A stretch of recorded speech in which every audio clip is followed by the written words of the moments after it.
pero déjame comenzar de esta forma. Y quiero comenzar como lo hacen muchas series y películas, ¿no? Seguramente si tú eres aficionado de las series y las películas, te darás cuenta que muchas series y películas comienzan mostrando una de las escenas finales o una de las escenas más importantes de la grabación. Y eso es lo que quiero que hagamos el día de hoy. Vamos a transportarnos a las escenas finales de la trama de la vida de Jacob, ¿no? Y bueno, este es el escenario que te voy a pintar. Quiero que para empezar este mensaje, te pongas en el lugar de Jacob por un momento, ¿ok? ¿Qué está pasando? Este es el escenario al que estás enfrentándote. Tienes que huir lo más pronto posible.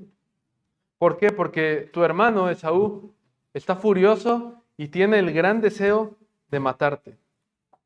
Por lo tanto, entonces tú te has despedido de tus padres, ya muy ancianos tus padres, y sabes que quizá nunca más los vuelvas a ver. Has tenido que dejar tu casa, tu vida ha dado un giro completamente radical, pasaste de ser el hijo consentido de tu mamá a ser un forastero, a ser alguien desconocido.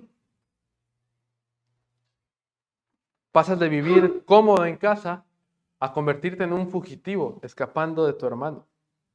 Estás solo y entonces caminando tienes que coger una piedra y usarla como almohada porque vas a dormir en el suelo. Llegas a la casa de la familia de tu madre, así como ella te indicó, y allí en lugar de que te reciban de la mejor manera, tu tío te engaña y te hace trabajar durante años aprovechándose de ti. Estás pasando por situaciones muy complicadas. Pero ahora, ¿cómo es que has terminado aquí?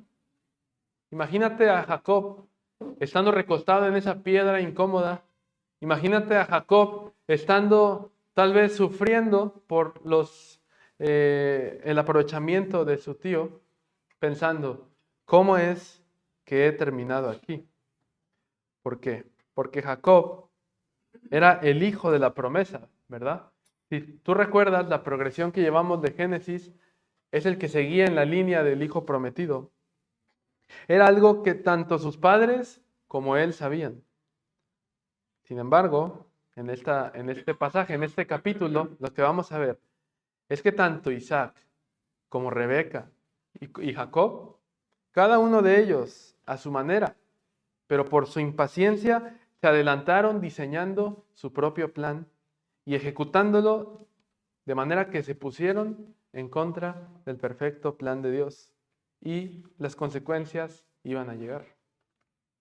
Ahora, seguramente como Jacob, tú te has sentido identificado, porque por lo menos alguna ocasión en nuestras vidas hemos experimentado las consecuencias de ir en contra de la voluntad de Dios. Y así como en la vida de Jacob, nuestro problema es que nuestra impaciencia nos pone en contra del perfecto plan de Dios, trayendo dolorosas consecuencias. Nuestra impaciencia nos pone en contra del perfecto plan de Dios, trayendo dolorosas consecuencias. Ese es nuestro problema. Ahora, yo estoy convencido que ninguno de nosotros queremos ponernos en contra del perfecto plan de Dios, ¿verdad? No es como que nos despertamos todos los días y decimos, qué buen día para ponerme en contra del plan de Dios. Creo que nadie aquí lo hace y sí, bueno, creo que tienen que hablar con David después, ¿verdad? Pero la realidad es que muchas veces también nosotros, con nuestra impaciencia, nos ponemos en contra del perfecto plan de Dios, pecando contra Él. Como les digo, no es que nosotros lo deseamos conscientemente, pero sí lo hacemos. Entonces, si tú y yo tenemos el deseo de vivir conforme a la voluntad de Dios, tenemos que hacernos una pregunta. Y es la pregunta que vamos a buscar responder en este capítulo. La pregunta es esta. ¿Qué debo hacer para no ir en contra del perfecto plan de Dios? ¿Qué debo hacer para no ir en contra del perfecto plan de Dios? Y vamos a ver en este pasaje qué nos dice la palabra. ¿Qué debo hacer para no ir en contra del perfecto plan de Dios? Estoy luchando un poquito con el plan de este. Sí. Vale. Ok, es eso. Bueno. Vamos a responder esa pregunta y para ello quiero que vayamos ahí al pasaje. Como es un pasaje largo, no lo voy a leer, pero sí te invito a que tú vayas con tu vista y puedas seguirme. Recordemos un poco antes de la historia de Génesis, hasta el capítulo en el que nos encontramos el día de hoy. ¿Qué pasa en Génesis 12 específicamente? Dios hace un pacto con Abraham. ¿Y qué hace con él? Le promete una descendencia, le promete una tierra y le promete que por medio de él, de su simiente, de su descendencia, todas las naciones serían benditas. Pero hubo un problema y Abraham se enfrentó rápidamente con un problema. ¿Cuál era ese problema? La esterilidad de Sara.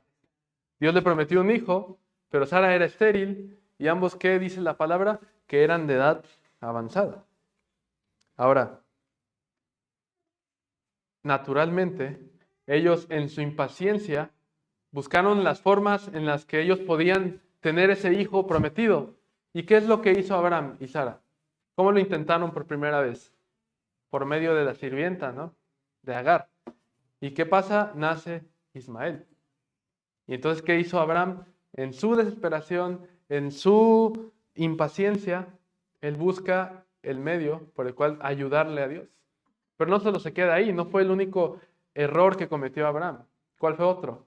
Bueno, en dos ocasiones, tanto con el rey de Egipto y tanto con Abimelech, ¿qué dicen? Sara era una mujer hermosa y él dice, no, di que eres mi hermana porque si no, yo voy a morir, ¿verdad? Entonces, él no confiaba, él perdió la confianza más bien en la promesa de Dios y quiso ayudarlo por medio de sus fuerzas, por medio de sus planes. Pero a pesar de su impaciencia, a pesar de su engaño, y quiero que aquí notes el engaño, porque es un patrón que vamos a ver hasta el pasaje en el que estamos hoy. A pesar de su engaño y de su impaciencia, Dios cumplió su promesa y nació Isaac, el hijo prometido, ¿cierto? Y entonces después la historia cambia de enfoque, se enfoca ahora en un nuevo personaje, precisamente Isaac, el hijo prometido. Y entonces Isaac se enfrenta al mismo problema al que se enfrentó Abraham. ¿Por qué? Porque Dios le había prometido a Abraham, recordemos, una descendencia, una tierra y bendecir a las naciones por medio de su descendencia. Pero vaya problema porque Isaac tampoco podía tener hijos. Más bien, Rebeca, ¿verdad? Rebeca e Isaac no podían tener hijos. ¿Qué es lo que pasa? Isaac clama al Señor y Jehová les da, no uno, sino dos hijos. Y sale primero al que llamaron Esaú, y agarrado, colgado de su pie, sale Jacob. ¿Y qué es lo que le dice el Señor a Rebeca y a Isaac? Le dice, el mayor servirá al menor. Generalmente se esperaba que el hijo mayor, tuviera tanto la bendición y naturalmente él fuera el prometido. Pero en este caso Jehová elige a Jacob y dice, bueno, antes de su nacimiento, él eligió que Jacob fuera el hijo de la promesa. Y eso es muy importante que lo tengamos en mente para que podamos entender el pasaje que vamos a estudiar hoy. Entonces, ¿qué pasa después? En el capítulo 26, un capítulo antes en el que estamos, Dios renueva la promesa que le hizo a Abraham, pero ahora la renueva con su hijo Isaac y le promete otra vez una descendencia, una tierra y bendecir a las naciones por medio de su descendencia.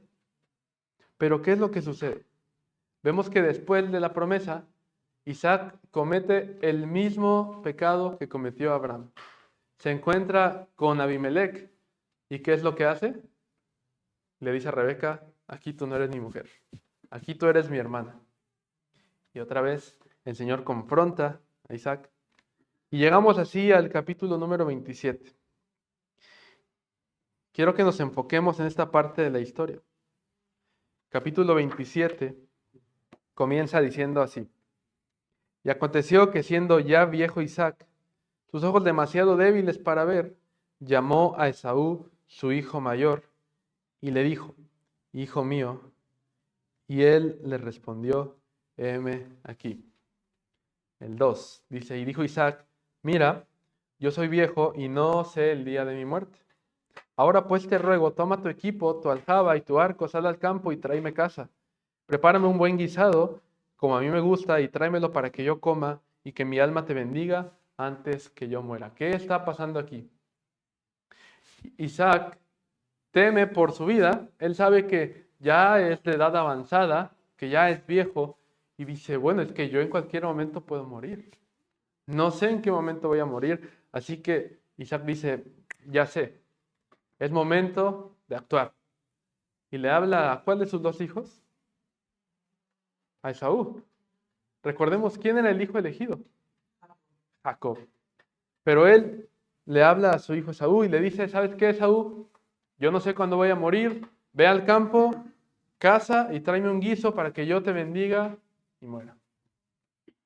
A pesar de las claras indicaciones de parte de Dios de que Jacob era el hijo de la promesa, Isaac decidió actuar de acuerdo a su propio plan. Isaac creyó que su muerte estaba cercana. Sin embargo, vamos a ver en los capítulos que vienen después de este pasaje que todavía tardó algunos años más para que esto llegara.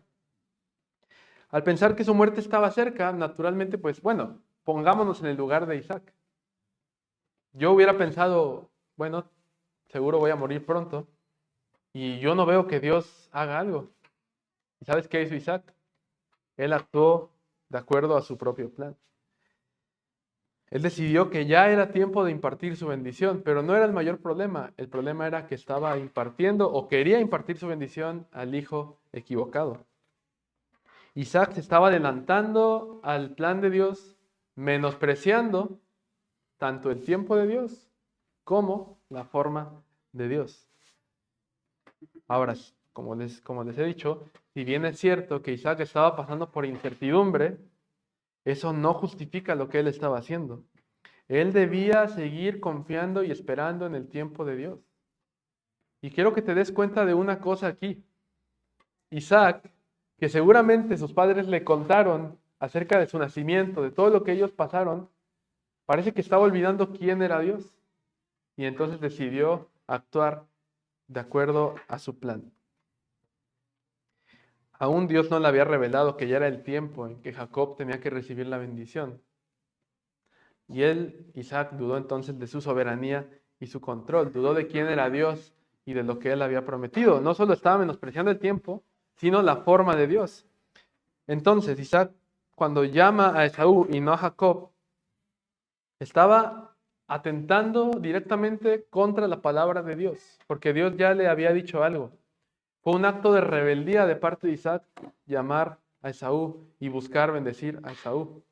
La impaciencia le llevó a rebelarse contra el tiempo y contra la forma perfecta de Dios, porque eso es lo que hace la impaciencia en nuestras vidas.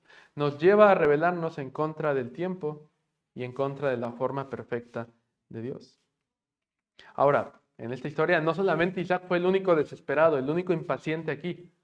También encontramos otro personaje que lo hizo de otra forma, pero de igual forma estaba adelantándose al tiempo de Dios. Y ella es Rebeca, su mujer. Dice que mientras Isaac platicaba con Esaú, por ahí estaba Rebeca seguramente escondida, o por ahí estaba, no sé, nada más escuchando. La palabra chismoso aquí, ¿verdad? También la usan. Estaba de chismosa escuchando esa conversación. Entonces, ella escucha que esto va a pasar y rápidamente recuerda, tengo que alertar a Jacob. Y no solamente era porque ella sabía que Jacob era el prometido, porque es verdad que ella lo sabía, pero también había un asunto de favoritismo, ¿verdad? Lo que vemos en Génesis es que tanto Isaac como Rebeca tenían sus favoritos, ¿verdad? Y entonces Jacob era el hijo favorito de Rebeca. Entonces Rebeca corre a avisarle a su hijo y le dice que se diera prisa. ¿Por qué? Porque la bendición estaba a punto de ser otorgada a Esaú. Entonces, dice, Rebeca le dijo, tráeme casa, prepárame un buen guiso. Perdón, el versículo 5, le dijo, oí que tu padre le dijo a tu hermano que le trajera casa y que le hiciera un buen guiso, así que entonces ve ahora al rebaño, Es decir, no vayas a cazar, ve ahora al rebaño y tráeme de allí 2 de los mejores cabritos, entonces yo se los voy a cocinar a tu padre, y ya que se lo dé a tu padre, ya que se lo cocina a tu padre, tú se lo vas a llevar a tu padre y él te va a bendecir. Y entonces lo que pasa es que Jacob rápidamente tiene una objeción, pero vamos a verla más adelante. Entonces Rebeca, al escuchar esa conversación y ver que la bendición de Jacob estaba en peligro, tuvo que actuar, tuvo que sacar su propio plan. Isaac hizo su propio plan, Rebeca hizo su propio plan. A propósito, y esto es como una nota adicional, pero tengamos cuidado, bueno, padres, tengan cuidado del favoritismo en la crianza de los hijos, ¿verdad? Es algo que puede dañar tanto la relación del padre con el hijo y a la larga la relación de los hermanos, además que es algo que Dios no aprueba, pero eso era algo extra, cierro el paréntesis. Pero continuando con este pasaje, al ver que, al darle la orden a Jacob, su hijo, entonces Jacob sale con una objeción y le dice, bueno, pero es que si mi padre se da cuenta que yo estoy engañándole, en lugar de darme bendición, me va a maldecir. Porque había un pequeño problema, bueno, 2 pequeños problemas. ¿Qué pasó? En primer lugar, Jacob no era alguien de casa, ¿verdad? Ese problema Rebeca ya lo tenía en mente, eso se podía resolver fácilmente. Yo conozco a tu padre, yo sé que le gusta, yo le cocino, solo llévaselo. Pero el problema también aquí era que Jacob era lampiño, él no tenía vellos. Y Esaú era un hombre velludo, ¿no? Un hombre lobo, ¿no? Por así decirlo. Entonces, ¿cuál es la solución que da Rebeca? Bueno, Rebeca le dice, ve y tráeme la piel de los cabritos y te la voy a poner. ¿Para qué? Para engañar a su padre. Ahora, quiero que notemos algo muy interesante. Jacob aquí no está temiendo al Señor. Lo que él está temiendo es las consecuencias que podrían venir si él es atrapado, ¿verdad? Él en ningún momento le dice a su madre, madre, pero es que eso no está bien. Madre, pero es que eso no es esperar al tiempo de Dios. Eso es engañar. Él nunca dijo eso. Él dijo, ¿y si soy atrapado? Va a venir maldición sobre mí. Y Rebeca le dice, bueno, si la maldición viene sobre ti, que caiga sobre mí. Entonces, Jacob después dice el versículo 12, versículo 13, que le dijo, caiga sobre mí tu maldición. Y entonces el 14, entonces él va, obedece a su madre, trae los cabritos, se los trae a su madre y su madre los cocina. Y entonces en el 15, vean lo que hace Rebeca. Observen. Rebeca toma de las mejores vestiduras de Saúl. Y entonces va, ¿por qué?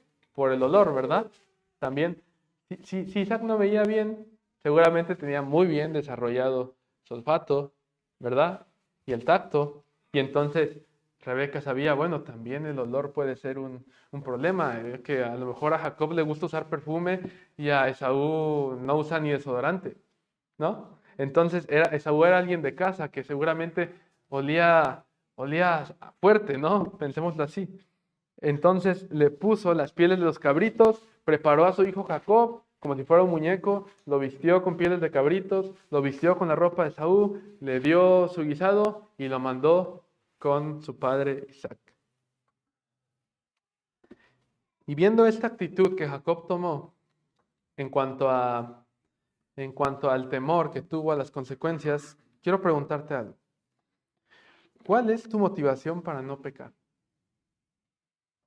Si tu motivación es por el temor a las consecuencias, estás buscando agradarte a ti mismo, te estás cuidando a ti mismo. Tú debes vivir de acuerdo a la voluntad de Dios porque Él es el Señor de tu vida. Entonces tú debes de obedecer y luchar contra el pecado porque le amas y no porque temas las consecuencias que pueden venir si eres atrapado. Ahora, también quiero preguntarte, quiero que veas la actitud de Rebeca, ¿verdad? Rebeca tenía diseñada una mentira. ¿Y cómo cubría una mentira? Con otra mentira. ¿Y cómo cubrió otra mentira? Tras otra mentira. ¿Te das cuenta de lo cómoda que estaba Rebeca con el pecado? Rebeca ya no le importaba realmente el mentir. ¿Hasta qué punto puede llegar nuestro pecado? Porque nuestro corazón cuando nosotros pecamos y pecamos, es endurecido a tal punto que en lugar de arrepentirnos, en lugar de confesar nuestro pecado al Señor y arrepentirnos, nosotros lo cubrimos con otro pecado y luego lo cubrimos con otro pecado y luego con otro. Pensemos, por ejemplo, en la mentira. ¿Cuál es el lugar que ocupa la mentira en tu vida? ¿Por qué? Porque la mentira no es un pecado escandaloso, no es un pecado que veamos y digamos, no, ese pecado yo no lo tengo, pero es posible que la mentira ya se haya acomodado en nuestras vidas. Te has acostumbrado a mentir constantemente al punto que ya no te das cuenta que estás yendo mentira tras mentira. Después podemos ver que Rebeca, al mandar a Isaac, bueno, cambiamos de escenario, ¿no? Isaac va, perdón, a Jacob. Jacob va y se presenta delante de Isaac. Pero déjame decirte otra cosa también. Cuando la promesa de Dios y su bendición llega en su tiempo y a su manera, tú no tienes que pecar por conseguirlo. Porque nosotros muchas veces queremos obtener cosas que son buenas, pero utilizamos de medios que son pecaminosos. ¿Cómo se ve esto en nuestras vidas? Por ejemplo, Dios ha prometido que proveerá nuestras necesidades, eso es verdad, pero tal vez tú estás desconfiando de su promesa y a lo mejor le quieres ayudar un poco a Dios. Y entonces pones tu trabajo en primer lugar antes de poner la relación, tu comunión con Dios como prioridad. También deberías preguntarte, ¿estás haciendo trampa en el trabajo, en la escuela, en tu familia, con tus amigos, tal vez para así poder sobresalir o para obtener beneficios? Si tú estás mintiendo o pecando para obtener algún beneficio, eso no es la voluntad de Dios. Las promesas de Dios y su bendición llegan a su tiempo y a su manera. Probablemente también estemos cuestionando la palabra de Dios. Y otra vez, no es como que nosotros nos levantemos todos los días o vengamos aquí todos los días y digamos, yo vengo porque quiero cuestionar lo que la palabra de Dios dice. No, incluso podemos leerla, podemos meditar en ella, pero cuando tú y yo no nos estamos sometiendo al plan de Dios, sino que estamos yendo lo contrario, en contra de lo que Él dice, de lo que Él ha dicho específicamente en su palabra, estamos desafiando la palabra de Dios.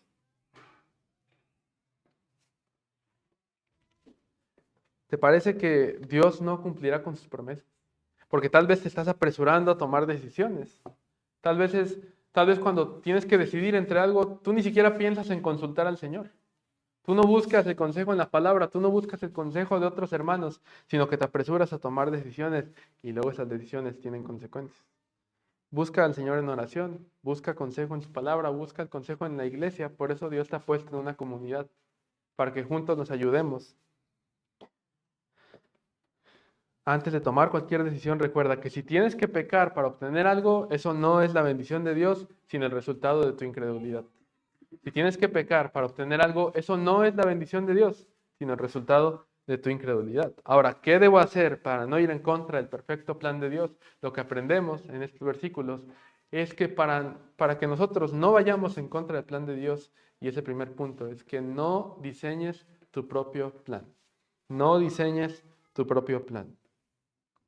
Ahora, bueno, si esta advertencia se les hubiera dado a ellos, probablemente la hubieran ignorado también y hubieran diseñado su propio plan. Entonces, el plan ya está diseñado. Ahora, ¿qué pasa?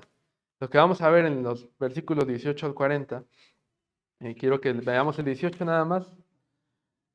Dice, se levantó Jacob muy de mañana. Perdón, estoy leyendo otro, 27, 18. Dice, entonces él fue a su padre, ya llega Jacob, se presenta a su padre y le dice, Padre mío. Y él responde, aquí estoy. Y veamos qué pregunta le hace, cómo comienza, qué es lo primero que le dice Isaac a Jacob. ¿Quién eres tú, hijo mío? Comenzamos entonces el espectáculo de mentiras que va a empezar aquí Jacob. ¿Quién eres tú, hijo mío? Jacob responde, ¿soy quién? Soy Esaú. Y no nada más soy Esaú, tu primogénito. Soy Esaú tu primogénito. Y entonces vamos, le dice al padre, vamos, te traje el guisado que me pediste. Y le dice, levántate, siéntate, come en mi casa para que después me bendigas. A lo que va, ¿no? A lo que va Jacob. Seguramente iba temeroso, seguramente iba nervioso. Entonces, vamos padre, come y bendíceme. Ahora, no iba a ser tan fácil, ¿verdad? Evidentemente Isaac iba a sospechar. Y entonces Isaac le hace otra pregunta. Isaac decía, bueno, estaba ciego, pero tenía noción del tiempo. Entonces le dice, bueno, ¿cómo es que tú lo has conseguido tan rápido? ¿Cómo es que has llegado tan pronto si te he enviado hace poco tiempo? ¿Será que ya, yo no he casado nunca, no sé si tú lo has hecho, pero imagino que no es como, voy a salir a cazar, pum, ya está, lo tengo y ya. No, seguramente tomaba tiempo. Entonces Isaac duda acerca de esto y le pregunta, ¿cómo es que has obtenido tan rápido esta casa? ¿Y qué le responde Jacob? Lanza la segunda mentira. Pero fíjense la gravedad de esta mentira. Quiero que vean el versículo 20. ¿Cómo es que lo has encontrado tan pronto, hijo mío? Y él respondió, porque el Señor tu Dios hizo que así me acaeciera. Aquí Jacob no solamente estaba mintiendo, sino que también estaba mintiendo en el nombre de Dios. Él no le dijo, tuve suerte. Él no le dijo, me apareció por el camino. Él le dijo, el Señor tu Dios hizo que así me sucediera. Jacob no estaba mintiendo nada más, sino que estaba blasfemando al utilizar el nombre del Señor para sostener una mentira. ¿Te das cuenta? En Jacob ni siquiera existía el temor al Señor. Y claro, si a su mamá no le importaba mentir y mentir tras mentir, a Jacob tampoco le iba a importar mentir, y no nada más mentir, sino mentir en el nombre del Señor. Muchas veces tenemos el atrevimiento de utilizar el nombre de Dios para sostener nuestros planes, aun cuando sabemos que esos planes están yendo en contra de su voluntad. Utilizar el nombre del Señor para conseguir lo que nosotros queremos, eso es una blasfemia, es algo perverso. Ten mucho cuidado cuando para justificar una decisión que vas a tomar, que tú sabes que está en contra de la palabra de Dios, o una decisión que estás tomando a la ligera y que no has consultado con el Señor, ten mucho cuidado cuando utilices estas frases como Dios me dijo, Dios me mostró, Dios me lo dio. No disfraces tus malas decisiones como la voluntad de Dios. Ten mucho cuidado al utilizar el nombre de Dios para justificar lo que tú haces. No evadas tampoco tu responsabilidad diciendo, es que Dios tiene el control y Él me lo permitió. Entonces no te aferres tal vez a alguna relación incorrecta, una amistad incorrecta, diciendo, bueno, es que Dios lo puso en mi camino, ¿no? Y he escuchado muchas veces, digamos, una chica teniendo una relación incorrecta con, no sé, un chico que no es creyente y es como, es que Dios lo puso en mi camino, ¿verdad? Y así como ese ejemplo podemos poner muchos más. Ten mucho cuidado cuando utilizas el nombre de Dios para hacer algo que está en contra de su voluntad. Ten temor de Él, no como Jacob que lo dijo a la ligera. Ahora, a pesar de su respuesta, Isaac tampoco estaba convencido, ¿verdad? Isaac estaba ciego, pero no estaba tonto. También sabía que algo andaba mal. Entonces, le dice a Jacob, bueno, acércate, hijo mío, quiero palparte. ¿Te imaginas a Jacob acercándose? Yo no creo que él se acercó con confianza, seguramente iba temeroso y poniendo tal vez así un pedacito del brazo, pues no me vaya a tocar todo, no me vaya a tirar el pelaje. Entonces se acerca Jacob, Isaac lo palpa y le dice, bueno, es que es verdad que la voz es la voz de Jacob, pero esto es de Saúl. Entonces Isaac comienza a creer la mentira. Aquí tenemos la última prueba que convencería a Isaac para hacerlo caer en el engaño. Dice el 23, no lo reconoció porque sus manos eran velludas como las de su hermano Esaú. Y entonces, ¿qué pasó? Y lo bendijo. Lo logró. Jacob lo logró. Imagínate, Jacob, haber sentido un alivio enorme. Ya está. Mi padre mi padre no me atrapó. Jacob le dio enseguida de comer el guisado y así consumó el engaño que había planificado junto con su madre. Entonces al caer Isaac en este engaño, bendijo a Jacob, pero a pesar de que Jacob lo había conseguido, es verdad, Jacob consiguió la bendición del Señor, perdón, la bendición de su padre, pero sin embargo, ese no era el plan de Dios. Ahora, quiero que aquí aclaremos una cosa. ¿Le pertenecía sí o no la bendición a Jacob? Sí, era de él. Pero era la forma en la que Dios se la iba a dar. No. Entonces Jacob no se iba a salir con la suya, ¿verdad? Ya la tenía, pero Jacob iba a pagar las consecuencias. Pero quiero que notes algo. Jacob tuvo al menos 4 oportunidades para arrepentirse y abandonar su plan engañoso que estaba teniendo. Vemos que primero le preguntó quién eres, primera mentira. Después le preguntó cómo es que tan pronto lo has hallado, segunda mentira. Después le dijo acércate para que te palpe y después le dio el guiso. Por lo menos tuvo 4 oportunidades para echarse atrás y decir esto no es correcto. Pero Jacob se aferró a su propio plan. Entonces, ¿qué debo hacer para no ir en contra del perfecto plan de Dios? Porque puede que aún ignores la advertencia de no hacer tu propio plan. Pero ¿qué debes hacer para no ir en contra del perfecto plan de Dios? Lo segundo que vemos aquí es que no debes aferrarte a tu propio plan. No te aferres a tu propio plan. Entonces, no diseñes tu propio plan. Pero aún si ya lo diseñaste, tienes tiempo de no aferrarte. No te aferres a tu propio plan.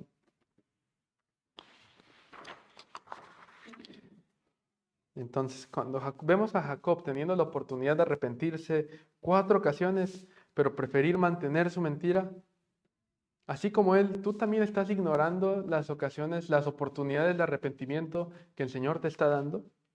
O tu corazón ya está tan endurecido como el de Rebeca y como el de Jacob, que no te importa echar mentira tras mentira con tal de conseguir lo que tú quieres. ¿Cuántas veces Dios te está frenando para que dejes de hacer algo que va en contra de su voluntad, pero tú te aferras en tu necedad? Sabes tal vez que lo que estás haciendo en el trabajo, o en la escuela o con tus amigos no le agrada a Dios, pero tú decides continuar todos los días. Sabes que no tienes que tener esa relación o esa amistad, pero te niegas a cortar esa relación en tu vida. Sabes que no debes mentir, pero continúas mintiendo una tras otra y tras otra vez. ¿Hasta cuándo vamos a aferrarnos a nuestro pecado? No debemos ninguno de nosotros resistirnos al llamado que Dios hace de arrepentirnos. Él es muy paciente con nosotros, ¿verdad? Su paciencia nos debe guiar no al libertinaje, ¿verdad? De pensar, bueno, como Dios es muy paciente conmigo, entonces seguiré y seguiré. No, su paciencia te debe guiar al arrepentimiento. Ahora, si tú no has creído en Jesús, si tú no has creído en Él, tal vez tú te resistes al llamado de creer en Jesús y una tras otra vez tienes la oportunidad de arrepentirte y creer, pero tú te niegas a hacerlo. ¿Hasta cuándo te vas a aferrar a tu incredulidad? Pero ahora vamos a continuar con el pasaje y vamos a entrar a la última parte. Los versículos, eh, los versículos finales del versículo 41. Veamos. Lo que vamos a ver después es que Jacob sale de la presencia de Isaac.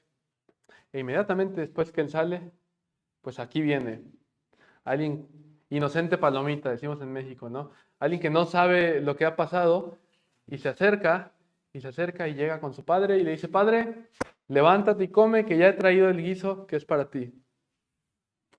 Imagínate esta escena. Imagínate Isaac, ¿qué pasó? Bueno, dice aquí que se desconcertó, ¿verdad? Que se turbó, se puso frío seguramente. Entonces llega Esaú y entonces su padre al escucharlo, él tiembla, dice aquí, con un estremecimiento muy grande. ¿Por qué? Porque se dio cuenta que pues alguien lo estaba engañando. O el que vino antes o el que vino después, pero él reconocía la voz de su hijo. Isaac se dio cuenta del engaño. Entonces después, el versículo 31, 32, su padre le dijo, ¿quién eres? Y él responde, soy Esaú, tu hijo primogénito. Y dice que Isaac tembló y que le dijo, ¿quién fue entonces el que me trajo casa? ¿Quién fue? ¿Alguien ya vino antes de ti?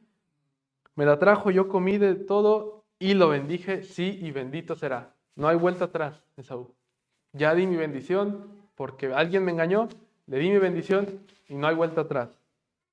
Entonces, Esaú al escuchar esas palabras dice que clamó con un grande y amargo clamor y le dijo a su padre, bendíceme padre, bendíceme a mí también, por favor. Imagínate, es como cuando tu hijo te pide llorando a gritos que le compres, no sé, un juguete, un dulce. Y así es, y aquí estaba Esaú, bendíceme padre, bendíceme. Sin embargo, ya no había bendición para él. Su padre no nada más no lo bendijo, sino que después le confirmó que él iba a servir a Isaac. Le dijo el versículo 39, he aquí, lejos de la fertilidad, o sea, todo lo contrario que le dijo a Jacob. Lejos de la fertilidad de la tierra será tu morada, lejos del rocío que baja del cielo. Por tu espada vivirás y a tu hermano servirás. Bueno, Isaac, mejor no le hubiera dicho nada, así le hubiera dejado, ¿verdad? Y le dice, más acontecerá que cuando te impacientes, arrancarás su yugo de tu servicio. Versículo 40. Ahí lo vemos. Entonces, ahora hay algo interesante aquí.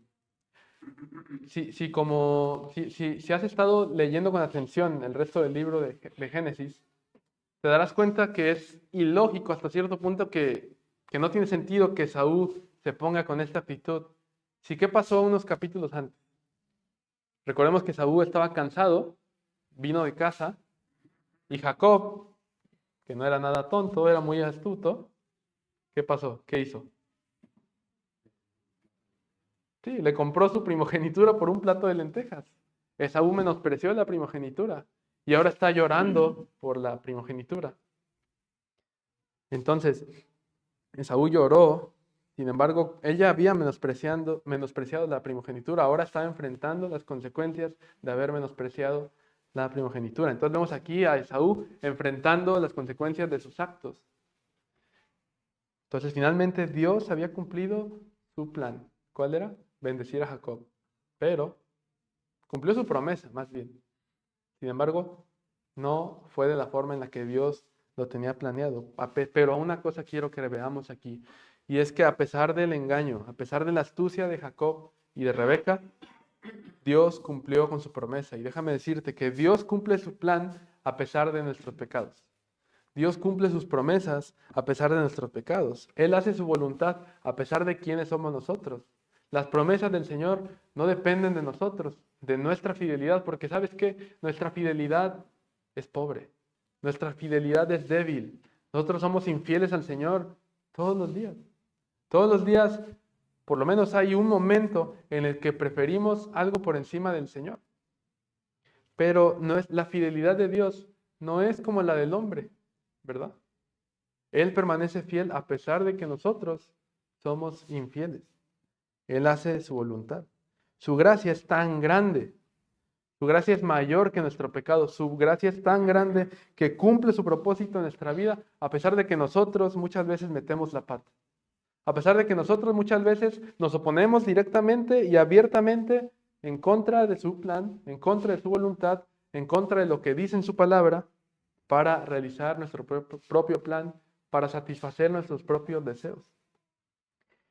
Sin embargo, a pesar de que el Señor es un Dios de gracia y a pesar de que Él cumple sus promesas, porque Él es fiel, eso no elimina las consecuencias de nuestros actos impacientes. No elimina las consecuencias de nuestros actos impacientes que nos llevan a pecar en contra de Él. Y es lo que Jacob va a experimentar. Porque él pudo haber creído, hasta fue sencillo, ¿no? Se logró. Vamos a celebrar, madre. Se logró. Sin embargo, Jacob ahora iba a enfrentar las consecuencias. Versículo 41 dice que Esaú estaba lleno de rencor y él se propuso matar a su hermano Jacob. Entonces otra vez es muy curioso ver cómo Esaú, que primero no le importó la primogenitura, ahora la deseaba tanto que llegó al punto de querer matar a su hermano pues sí, para desquitarse. Tenía rencor, ¿no? Para vengarse. Esaú se llenó de rencor, se propuso matar a Jacob. Y eso nos deja ver que también Esaú no estaba arrepentido por lo que había hecho. Sintió tal vez remordimiento, sintió tal vez, bueno, es que estoy enfrentando las consecuencias de la decisión que tomé, pero no estaba arrepentido realmente. Lo que él sintió fue remordimiento. ¿Por qué? Porque ahora quería cometer un crimen, quería pecar para satisfacer su deseo de venganza. Entonces, su madre, Rebeca, al ver, seguramente Saúl se lo contó a Rebeca, y bueno, Rebeca, que casi no le gustaba divulgar las cosas, compartir las cosas, fue corriendo con su hijo Jacob, y entonces le dijo, tienes que huir, ¿verdad? Versículo 41 dice, perdón, 42. Rebeca mandó llamar a Jacob, le dijo, mira, en cuanto a ti, tu hermano Esaú se consuela con la idea de matarte. Esaú solo está esperando que su padre Isaac muriera y entonces iba a ir por Jacob. Y entonces Rebeca enfrentó las consecuencias de su pecado, de sus decisiones. ¿Por qué? Porque ella amaba a su hijo Jacob. Pero ¿qué es lo que tiene que hacer ahora? Pedirle que se vaya. Pedirle que huya. Vete lejos de aquí. No sé si yo podría, dice, aguantar el dolor de perderlos a los dos el mismo día. Quédate con mi hermano Labán algunos días en su casa hasta que a tu hermano se calme su furor, ¿verdad? Entonces Rebeca como que quería que Esaú se calmara y no perder a Jacob. Quería mantener ambas cosas, pero Rebeca estaba enfrentando las consecuencias de haberse rebelado en contra de lo que Dios había dicho, de haberse adelantado a los planes de Dios. Y es muy curioso porque parece que Rebeca se le olvidó que ella misma fue el autor intelectual de esto, ¿no? De esta mentira, porque le dice, hasta que se calme la ira de tu hermano, versículo 45, y olvide lo que le hiciste. Y Jacob seguramente lo que le hiciste, lo que le hicimos, ¿no? Pero Rebeca se le ha olvidado que ella fue el autor intelectual de esto. Ahora, después vemos aquí el versículo 40 y 46. Rebeca le dice algo muy interesante, Isaac. ¿Por qué? ¿Por qué? Aquí, si nosotros vamos leyendo, llegamos al versículo 46 y decimos, que no tiene sentido, o sea, ¿qué tiene que ver esto? Le dice, Rebeca dijo, Isaac, estoy cansada de vivir a causa de las hijas de Ed. Si Jacob toma una de esas mujeres, ¿para qué me servirá la vida? Otra vez, Rebeca va a usar de sus técnicas manipuladoras para lograr lo que quiere. ¿Qué quiere? Que Jacob huya. Pero ¿sabes cómo lo justifica delante de Isaac? Le dice, bueno, ¿recuerdas las mujeres que tomó Esaú? Esas mujeres malas, yo no quiero que las tome Jacob. E Isaac está de acuerdo porque sabía que eso no podía pasar. Y entonces ella usa una verdad a medias, ¿verdad? Una mentira para lograr lo que quería. Pero entonces Jacob se va. Y Rebeca está enfrentando aquí la disciplina de parte de Dios.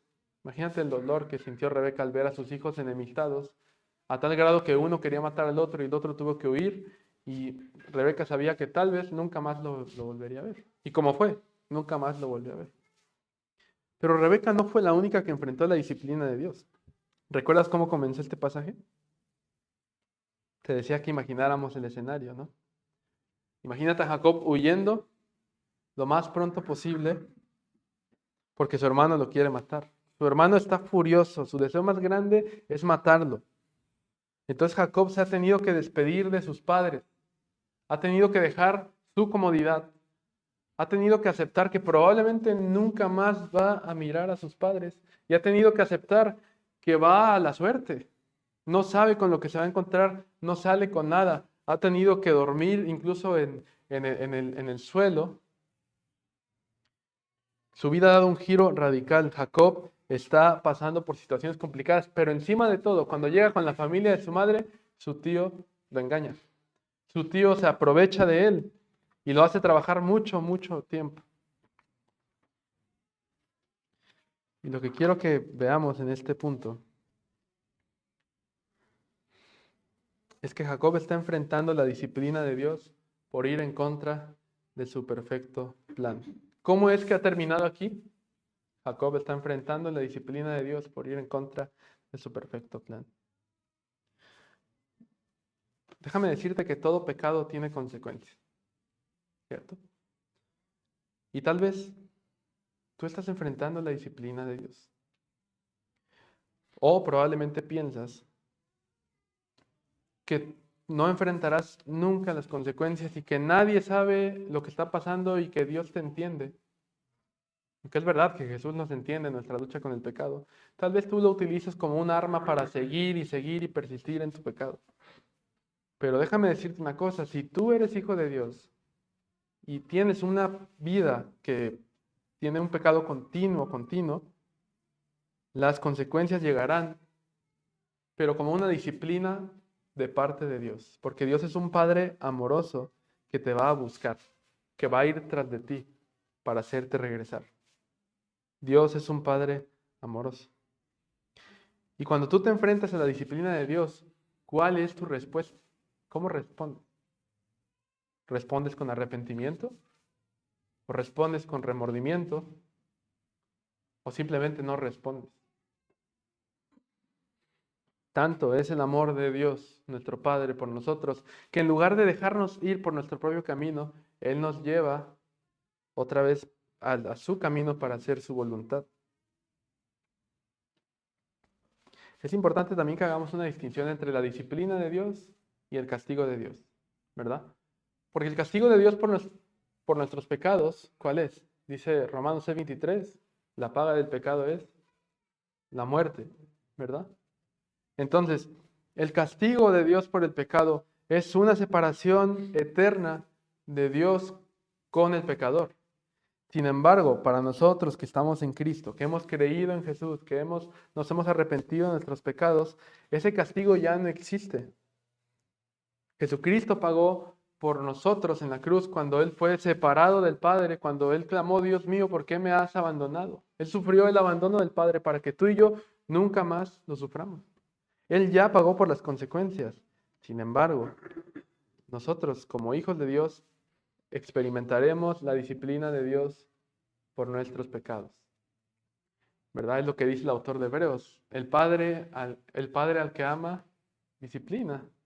Y la disciplina no parece algo de gozo. Imagina, es como si tú cogieras a tu hijo y le dices, bueno, te voy a disciplinar porque te portaste mal. Tu hijo no va a decir, ay, qué bueno, qué contento estoy, o se va a reír de que está pasando por disciplina. No, va a llorar. Esa es la disciplina que nosotros experimentamos. También una disciplina que va a doler. Imagínate a Jacob. Probablemente Jacob estaba pasando un tiempo difícil, pero era ese tiempo precisamente, y vamos a ver después en los estudios de Génesis, cómo Dios lleva a Jacob a conocerle en medio de este tiempo de disciplina. Ahora, si tú no has creído en Cristo, si no te has arrepentido de tu pecado, si tú no te has rendido al reino de Cristo en tu vida, el castigo sí va a llegar para ti tarde o temprano.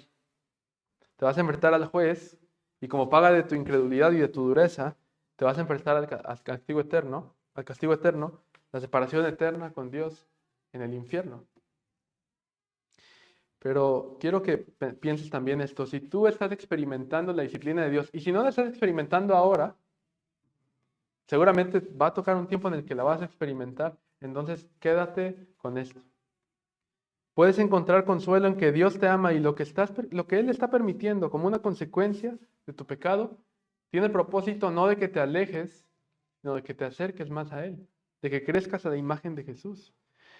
Dios no es un padre como los padres terrenales, ¿verdad? Dios no es un padre que bueno, y de hecho creo que ningún padre aquí, o eso espero, se goce en la disciplina a sus hijos, ¿verdad? Yo creo que aquí ningún padre coge a su hijo y le da disciplina y se ríe, ¿no? O lo disfruta. Es doloroso. Muchos padres incluso lloran por eso. Dios no es tampoco un padre que está desde el cielo diciendo, ves, es que yo te lo dije que no lo hicieras.